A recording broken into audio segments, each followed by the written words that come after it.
ಮೇಲೆ ಪ್ರಮಾಣ ಮಾಡಿ ಹೇಳಲಿ ಅಂತ ಸವಾಲು ಹಾಕಿದ್ದಾರೆ. ಈಗ ಅವ್ರ ಸವಾಲನ್ನ ನಾನು ಸ್ವೀಕರಿಸ್ತೀನಿ. ಬಟ್ ಅವರು ಬಂದು ಕೋವಿಡಲ್ಲಿ ಭ್ರಷ್ಟಾಚಾರ ನಡೆದಿಲ್ಲ ಅಂತ ಅವರು ದೀಪ ಹಚ್ಚಬೇಕು, ನಾನು ಬಂದು ದೀಪ ಹಚ್ಚಕ್ಕೆ ಬರ್ತಾರೇನೋ ಕೇಳಿ. ಈಗ ಅವ್ರು ಸವಾಲು ಹಾಕಿದಾರೆ ತಾನೆ, ನಾನು ಸ್ವೀಕರಿಸಿದ್ದಾನೆ.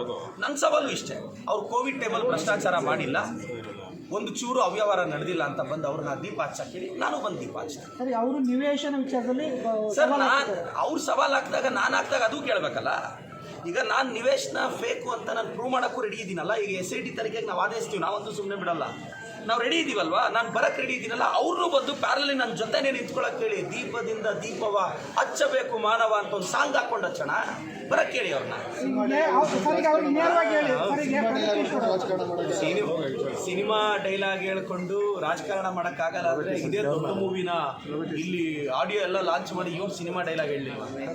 ಸಿನಿಮಾ ಡೈಲಾಗ್ ಅಂತಲ್ಲ ನೋಡಿ, ಇದು ಸರ್ ಜನ್ರೇಷನ್ ನಾವು ತಲುಪಬೇಕು. ಇವ್ರ ಥರ ಸಪ್ಪೆ ರಾಜಕಾರಣ ಮಾಡ್ಕೊಂಡಿದ್ರೆ ಅಭಿವೃದ್ಧಿ ಮಾಡೋಕ್ಕಾಗಲ್ಲ. ಜನ ತಲುಪೋದು ಹಂಗಾದ್ರೆ 90,000 ಜನ ನನಗೆ ಓಟ್ ಹಾಕಿದ್ರು, ಅವರೇನು ದಡ್ರ ಅಲ್ಲ ತಾನೆ, ಪ್ರಜ್ಞಾವಂತ ತಾನೆ. ಅವ್ರಿಗೆ ಮತ್ತೆ ರಾಜಕೀಯ ಗೊತ್ತಿರೋರು ಯಾಕೆ ಸೋತ್ರ ಗೆಲ್ಬೇಕಾಗಿತ್ತಲ್ಲ. ನನ್ನ ಹತ್ರ ದೊಡ್ಡ ದೊಡ್ಡ ಲೀಡರ್ಸ್ ಇರಲಿಲ್ಲ, ದುಡ್ಡು ಇರಲಿಲ್ಲ, ಯಾವ ಬಲನೂ ಇರಲಿಲ್ಲ. ಮತ್ತು ರಾಜಕೀಯ ಅಲ್ವಾ, ಬೇರೆ ಸರ್. ಅವ್ರ ಪಾಪ ಏನೋ ಮಾತಾಡ್ತಾರೆ. ನಾನು ಅವ್ರ ಸವಾಲನ್ನ ಸ್ವೀಕರಿಸ್ತೀನಿ. ಬಟ್ ಅವ್ರು ಬಂದು ಕೋವಿಡಲ್ಲಿ ಭ್ರಷ್ಟಾಚಾರ ನಡೆದಿಲ್ಲ, ಅವ್ಯವಹಾರ ನಡೆದಿಲ್ಲ ಅಂತ ಅವರು ದೀಪ ಹಚ್ಚಲಿ, ನಾನು ಬಂದು ದೀಪ ಹಚ್ತೀನಿ. ಈಗ ಅವ್ರು ನಿವೇಶನ ವಿಚಾರಕ್ಕೆ ಸವಾಲು ಹಾಕ್ತಾರೆ ಸರ್. ಈಗ ಅವ್ರು ಹಾಕಿರೋ ಸವಾಲನ್ನ ನಾನು ರಿಸೀವ್ ಮಾಡೋಕ್ಕೆ ರೆಡಿ ಇದ್ದಾಗ ಅವ್ರು ಪ್ರಾಮಾಣಿಕರಾದರೆ ರಿಸೀವ್ ಮಾಡಲಿ. ನಾನು ಬರ್ತೀನಲ್ಲ ಸ್ವಾಮಿ, ನಾನು ಬಂದು ದೀಪ ಹಚ್ಚಕ್ಕೆ ರೆಡಿ ಇದ್ದೀನಲ್ಲ. ಅವ್ರು 22,000 ವಿತ್ ಫ್ಯಾಕ್ಟ್ಸ್. ನಾನೇನು ಸುಮ್ಮನೆ ಬರಲ್ಲ, ನಾನು ಡೀಟೇಲ್ಸ್ ತೊಗೊಂಬಂದು ಅದೇ ನಂದಿ ದೇವಸ್ಥಾನದಿಂದ ಆಚೆ ಬಂದು ಆ ಡಾಕ್ಯುಮೆಂಟ್ ನಿಮ್ಮ ಮುಂದೆ ರಿಲೀಸ್ ಮಾಡ್ತೀನಿ ನಾನು. ಬಟ್ ಅವರು ನನ್ನ ಜೊತೆ ಬರಬೇಕು, ಬಂದು ಕೋವಿಡಲ್ಲಿ ಅವ್ಯವಹಾರ ನಡೆದಿಲ್ಲ ಅಂತ ಅವ್ರು ದೀಪ ಹಚ್ಚಬೇಕು. ಸರಿ, ಕೋವಿಡಲ್ಲಿ ಏನು ಭ್ರಷ್ಟಾಚಾರ ಅದು ತನಿಖೆ ಮುಖಾಂತರ ಗೊತ್ತಾಗುತ್ತೆ. ಮತ್ತು ಅತಿ ಶೀಘ್ರದಲ್ಲಿ SIT ತನಿಖೆ ಕೊಡ್ತಾ ಇದ್ದಾರೆ. ಆಗುತ್ತೆ. ನಿಮ್ಮೆಲ್ಲರ ಸಹಕಾರ ಇರಲಿ, ವೆಬ್ಸೈಟ್ಗೆ ನಿಮ್ಮೆಲ್ಲರ ಇರಲಿ, ದಯವಿಟ್ಟು ಇಂಥ ಒಂದು ಅಭಿಯಾನ ನೋಡ್ತಾ ಇರಲಿ. ಏನಾಗುತ್ತೆ ಅಂದರೆ ಸರ್, MLA ಆಕ್ಸೆಸ್ ಇರ್ತಾರೆ, ತುಂಬ ಸಮಸ್ಯೆಗಳು ಪರಿಹಾರ. ವಿ ಆರ್ ಸೀಯಿಂಗ್ ಟ್ರಾಫಿಕ್ 50 ಜನ ಕೂಡ ಕಷ್ಟ. ಇದು ಇನ್ನೂ ಬೇಕಾಗಿದೆ. ಯಾಕೆಂದರೆ ದಿನಕ್ಕೆ ಒಂದು 500,000 ಕಂಪ್ಲೇಂಟ್ ಬರೋಷ್ಟು ಅದನ್ನು ಹ್ಯಾಂಡಲ್ ಮಾಡೋದು ಚಾಲು ಇದೆ. ಬಟ್ ನಾವು ಮಾಡಿದ್ದೇವೆ ಸರ್. ಬಜೆಟಲ್ಲಿ ಚಿಕ್ಕಬಳ್ಳಾಪುರ ಜಿಲ್ಲೆಗೆ ನಿವೇಶನ ಆಗಿರುವಂಥ ನಿರಾಸೆ ಏನಾಗಿಲ್ಲ ಸರ್. ಇದೊಂದು ವಿಷನ್ ಇರೋ ಬಡ್ಜೆಟ್. ಮತ್ತು ಇದು 1 ವರ್ಷದ ಬಡ್ಜೆಟ್ ಅಲ್ಲ ಸರ್.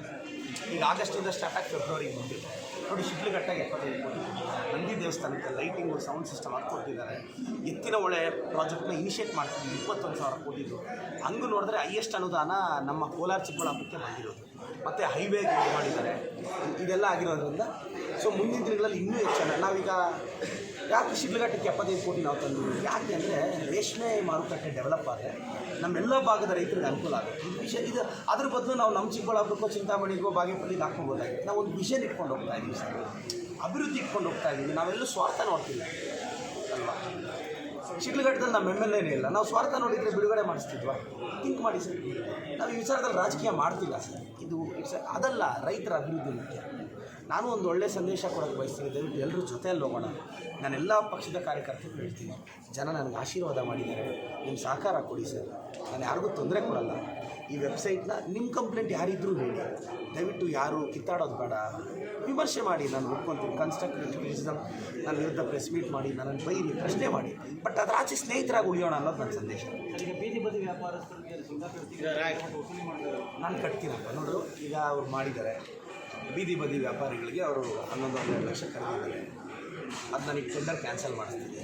ಈ ಟೆಂಡರ್ ಬೀದಿ ಬದಿ ವ್ಯಾಪಾರಿಗಳಿಗೆ ಅವ್ರ ಅಣ್ಣ ಇಲ್ಲ, ಅಣ್ಣ ಅವರು ಇಲ್ಲ ಅಣ್ಣ ನನಗೆ ಏನು ಹೇಳಿದ್ರು ನಾನು ನಿಮಗೆ ನಾನು ಭೇಟಿ ಮಾಡಿದೆ. ನಾನು ಹೇಳಿದ್ದು ಪ್ರೆಸ್ ಅವ್ರಿಗೆ ಹೇಳ್ಬೇಡ, ನನಗೆ ಏನು ಹೇಳಿದ್ರು ಅದು ಹೇಳ್ಬಿಡೋಣ. ನಮಸ್ಕಾರ ಸರ್. ನಾನು ಗಮನಿಸಿದ್ದು ಭಾಳಷ್ಟು ಜನ ಶಾಸಕರು ಮ್ಯಾಕ್ಸಿಮಮ್ ಅಂದರೆ ಒಂದು 5-10-20,000 ಜನ ಮಾತ್ರ ಅವ್ರ ಟರ್ಮಲ್ಲಿ ಕನೆಕ್ಟ್ ಆಗೋದಿಲ್ಲ. ಈಗ ಎಷ್ಟೋ ಜನಕ್ಕೆ ಮೋರ್ ದೆನ್ 80% ಪೀಪಲ್ಗೆ ಅರ್ಜಿ ತೊಗೊಂಡು MLA ಆಫೀಸ್ ಹತ್ರ ಬಂದು ಕೊಡೋದು ಕಷ್ಟ ಇರುತ್ತೆ. ಸೊ ಈ ವೆಬ್ಸೈಟ್ ಮುಖಾಂತರ ನಾನು ಪ್ರತಿ ಮನೆಗೂ ಒಂದು QR ಕೋಡ್ ಕೊಡ್ತೀನಿ, ಮತ್ತು ಪ್ರತಿ ಮನೆ ಸ್ಟೂಡೆಂಟ್ನ ಎಜುಕೇಟ್ ಮಾಡ್ತೀನಿ. ಅವ್ರ ಮನೆ, ಅವ್ರ ಬೀದಿ, ಅವ್ರ ವಾರ್ಡು, ಅವ್ರ ಊರು ಏನೇ ಸಮಸ್ಯೆ ಇದ್ರೂ ವೆಬ್ಸೈಟಲ್ಲಿ ಹೋಗಿ ಎಂಟ್ರಿ ಮಾಡಿದ್ರೆ ನಮ್ಮ ಟೀಮ್ ರೆಸ್ಪಾಂಡ್ ಮಾಡುತ್ತೆ. ಅದನ್ನು ಅಧಿಕಾರಿಗಳ ಲೆವೆಲಲ್ಲಿ ಸಾಲ್ವ್ ಮಾಡ್ತೀವಿ. ಸೊ ಇದೊಂದು ಹೊಸ ಪ್ರಯೋಗ ನೋಡಿ, ಇದನ್ನು ಯಶಸ್ಸು ಆಗ್ತೀವಿ.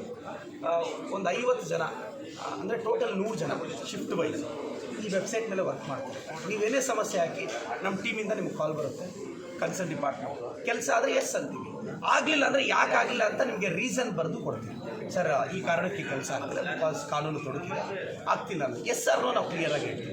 ಸೊ ಮತ್ತೆ ಅದು ನೋ ಆಗಿರೋದು ಎಸ್ ಆಗಬೇಕು ಅಂದರೆ ಏನು ಮಾಡಬೇಕು ಅಂತ ಹೇಳ್ತೀವಿ. ಏನು ಚುನಾವಣೆ ಮುಂಚೆ ಒಂದು ಆಶ್ವಾಸನೆ ಕೊಟ್ಟಿದ್ದಾರೆ, ಈಗ ಈಡೇರಿಸ್ತೀನಿ, ನೀವೇನು ವರಿ ಮಾಡ್ಕೊಬೇಡ್ರಿ, ನೀವೇನು ದಿಗ್ಲಿಟ್ಕೊಬೇಡಿ ಅಂತೇಳಿ ಹೇಳಿದ್ದಾರೆ. ನಮ್ಮ ಶಾಸಕರ ಗಮನಕ್ಕೆ ನಾವು ತಂದಿದ್ದೀವಿ. ಎಲ್ಲ 1,000 ಜನ ಇದ್ದಾರೆ ವ್ಯಾಪಾರಸ್ಥರು, ಅವರಿಗೆಲ್ಲ ನಮ್ಮ ಬೀದಿ ಬದಿ ವ್ಯಾಪಾರಸ್ಥರಿಗೆ ಮಕ್ಕಳಿಗೆ ಉಚಿತವಾಗಿ ಏನೇನು ಬೇಕು ನಮಗೆ ಸವಲತ್ತು ಮಾಡಬೇಕು. ಮತ್ತು ಭಾಳಷ್ಟು ಜನಕ್ಕೆ ನಿವೇಶನಗಳಿಲ್ಲ, ನಿವೇಶನ ಕೊಟ್ಟು ಕಟ್ಕೊಡ್ಬೇಕಂತೇಳಿ ಈ ಸಂದರ್ಭದಲ್ಲಿ ನಾನು ಕೇಳ್ಕೊತಾ ಇದ್ದೀನಿ. ಬೀದಿ ಬದಿ ವ್ಯಾಪಾರ ಮುಂದಿನ ವಾರದಲ್ಲಿ ಒಂದು ಗ್ರ್ಯಾಂಡ್ ಊಟ ಇಟ್ಕೊಂಡು ಅವ್ರ ಕಷ್ಟ ಒಕ್ಕೂಟ ಒಂದು ಊಟದ್ದು ಒಂದು ವ್ಯವಸ್ಥೆ ಮಾಡ್ತೀನಿ ಅಂತೇಳಿ ನಮ್ಮ ಹತ್ರ ಸಮಾಲೋಚನೆ ಮಾಡಿದ್ದಾರೆ. ಅದು ಮಾಡ್ತಾರೆ ಅಂತ ಹೇಳ್ಬಿಟ್ಟು ನಮಗೆ ನೆಲಸುಂಕ ಮತ್ತು ನಮ್ಮ ಅಂಗಡಿಗಳು ವೆಂಡಿಂಗ್ ಝೋನ್ ಅಂತ ಕಟ್ಕೊಡ್ತೀವಿ ಅಂತ ಹೇಳಿದ್ರು. ನೆಲಸುಂಕ ಕೂಡ ಕಟ್ತೀನಿ ಅಂತ ಹೇಳಿದ್ರು. ಅದು ಈಗ ಕಟ್ತೀನಿ ಅಂತ ಹೇಳ್ಬಿಟ್ಟು ನಮಗೆ ಹೇಳಿದ್ದಾರೆ. ನೀವು ವಸೂಲಿ ಮಾಡ್ತಾ ಇದ್ದಾರೆ. ಈಗ ಹಳೆ ಶಾಸಕ 5 ವರ್ಷನೂ ಕಟ್ಟಿಲ್ಲ, 5 ವರ್ಷ 6 ವರ್ಷನೂ ಕೊಟ್ಟಿವಿ. ಪ್ರತಿ ವರ್ಷ ನಗರಸಭೆಯಲ್ಲಿ ಎಷ್ಟು ಟೆಂಡರ್ ಆಗೋದು? ಅದು 14,30,000 ಫಸ್ಟ್ ನಮ್ಮ ಶಾಸಕರು ಡಾಕ್ಟರ್ ಸುಧಾಕರ್ ಸಾಹೇಬರು ಕಟ್ಟಿದ್ರು.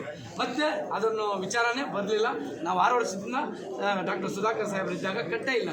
ಅದಕ್ಕೋಸ್ಕರ ಈಗ ನಮ್ಮ ಶಾಸಕರು ಪ್ರದೀಪ್ ಈಶ್ವರ ಸಾಹೇಬರು ನಮ್ಮ ಚಿಕ್ಕಬಳ್ಳಾಪುರ ಚಿನ್ನದಂಥ ಚಿಕ್ಕಬಳ್ಳಾಪುರಕ್ಕೆ ಬಂದಿದ್ದಾರೆ. ನಮ್ಮ ಜನಗಳಿಗೆ ಈ ಚಿಕ್ಕಬಳ್ಳಾಪುರ ಕ್ಷೇತ್ರಕ್ಕೆ ಅಭಿವೃದ್ಧಿ ಮಾಡ್ತೀನಿ ಅಂತೇಳಿ ಈಗ ಸಮಾಲೋಚನೆ ಹೇಳಿದ್ದಾರೆ. ದಯವಿಟ್ಟು ನಮ್ಮ ಚಿಕ್ಕಬಳ್ಳಾಪುರನೇ ಒಂದು ಕಾನ್ಸೆಪ್ಟ್ ತಗೊಂಡು ನಮ್ಮ ಎಲ್ಲ ಜನಾಂಗದವರೆಗೂ ಒಳ್ಳೆಯ ಒಂದು ಹೆಸರು ತರಬೇಕಂತೇಳಿ ನಮ್ಮ ಶಾಸಕರು ಮನವಿ ಮಾಡ್ತಾರೆ.